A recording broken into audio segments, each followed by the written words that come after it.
आपके लिए।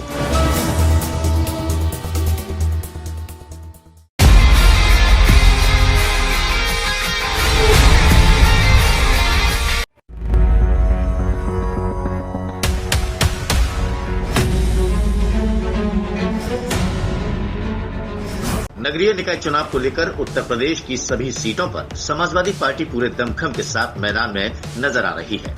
इसी क्रम में बदायूं के पूर्व सांसद धर्मेंद्र यादव, एटा में सपा प्रत्याशी मुन्नी बेगम जो कि जहीर अहमद की मां हैं, उनके लिए जन समर्थन जुटाने पहुंचे। पूर्व सांसद धर्मेंद्र यादव ने आगरा रोड पर सपा प्रत्याशी के प्रमुख चुनाव कार्यालय का फीता काटकर उद्घाटन किया। इस दौरान पार्टी कार्यकर्ताओं ने पूर्व सांसद धर्मेंद्र यादव का गर्मजोशी के साथ स्वागत सम्मान किया। किसी ने मंच से विशाल माला पहनाकर, तो किसी ने शॉल ओढ़ाकर, तो किसी ने मुकुट पहनाकर स्वागत किया। सपा कार्यकर्ताओं द्वारा किए गए स्वागत से पूर्व सांसद धर्मेंद्र यादव अभिभूत दिखाई दिए और उन्होंने मंच से अपने संबोधन के जरिए मुस्लिम यादव फैक्टर के मजबूत गठजोड़ के लिए कार्यकर्ताओं को संबोधित किया और सपा प्रत्याशी मुन्नी बेगम जो कि जहीर अहमद की मां है, उन्हें जिताने के लिए भी अपील की। अब वो प्रत्याशी को मैं क्या कहूं, बसपा की तो लीडर ने सरेंडर कर रखा है, तो उस प्रत्याशी को मैं क्या दोष दूं। जहां तक कोई कहीं सरेंडर करे, कोई किसी का साथ दे, इन बातों का समाजवादी पार्टी पर असर नहीं है।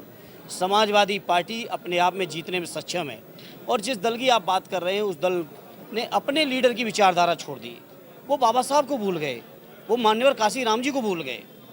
है इस चुनाव में समाजवादी पार्टी के उम्मीदवारों को मिलेंगे और उत्तर प्रदेश से ही मैं बड़ी जिम्मेदारी से आज एटा के लोगों के बीच कहने आया हूँ, उत्तर प्रदेश से ही मोदी जी की सरकार हटेगी 24 में।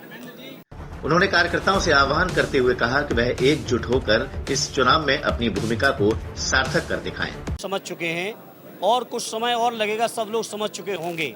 ये जो भारतीय जनता पार्टी के लोग, आपने जिनकी बात की पिछड़ों की, बताओ जाति जनगणना का मुद्दा कब से स्वर्गीय नेताजी आदरणीय लालू जी, स्वर्गीय शरद यादव जी से शुरू होके कब से लगातार हम लोग जाति जनगणना की बात कर रहे हैं। बीजेपी के लोग लगातार कहते हैं कि हम बहुत पिछड़े हैं, मोदी जी अपने को पिछड़ा कहते हैं, लेकिन जब पिछड़ों की जनगणना का सवाल आता है तो फिर ये पीछे हट जाते हैं। तो ये बात पिछड़े समाज के लोग समझ रहे हैं, दलित समाज के लोग इस बात को समझ रहे हैं कि जिस संविधान को बाबा साहब भीमराव अम्बेडकर जी ने हमारे देश को दिया, उस संविधान को ख़त्म करके आरएसएस अपना संविधान लागू करना चाहता है। हमारे दलित भाई, हमारे पिछड़े भाई, हमारे किसान, नौजवान, बुनकर, व्यापारी, समाज के वो लोग जो आखिरी पायदान पे खड़े, वो सब समझ रहे हैं और समय के साथ इन तमाम चीज़ों का जवाब देंगे। बता दें कि इस अवसर पर समाजवादी पार्टी के पूर्व विधायक, पूर्व सांसद एवं तमाम पूर्व जनप्रतिनिधि मौजूद रहे, जिन्होंने पूरी तन्मयता और एकजुटता के साथ सपा प्रत्याशी मुन्नी बेगम को नगर निकाय चुनाव में पालिका अध्यक्ष बनाने का संकल्प किया।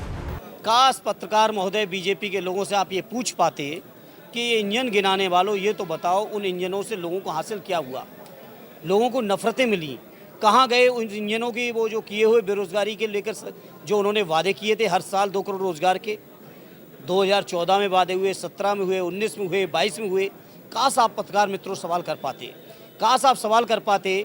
2022 में आमदनी दूनी होने की बात की थी किसानों की, देश के किस किसान की आमदनी दूनी की है। काश आप बेरोजगारी की बात कर पाते, काश आप पूछ पाते उन लोगों से जो लोग सिलेंडर के 10-15 रुपए रेट बढ़ने पर राजघाट पर जाके सिलेंडर लेके जो विधवा विलाप करते थे। काश उन लोगों से पूछ पाते। आज सैकड़ों की रेट बढ़ रहे हैं, महंगाई घटाने की बात करने के वादा करने वालों से आप लोग नहीं पूछ पा रहे हो। एटा से N4U न्यूज के लिए देवेश दीक्षित की रिपोर्ट।